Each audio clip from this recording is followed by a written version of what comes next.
黃毓民同埋陳偉業準備咗大量書籍，準備長期拉布，多次要求主席點人數。法會大門闖入議場佔領。Where there's been more violence today is 裝甲車頭陷入火海，車轆亦都有火光。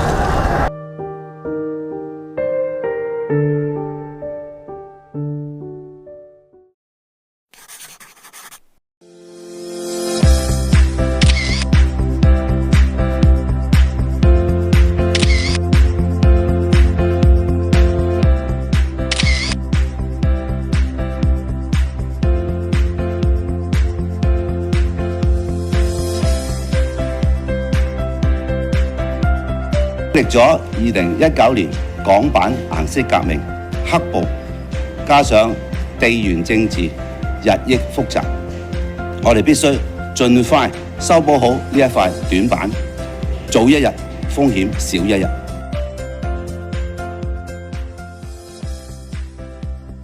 有89人出席，有89位贊成，全票通過。我宣布議案獲得通過。係香港等待咗26年8個月零19日嘅歷史時刻，係特區第6屆政府同第7屆立法會終於共同完成光榮使命嘅歷史時刻，係香港特區共同譜寫光榮歷史嘅驕傲時刻。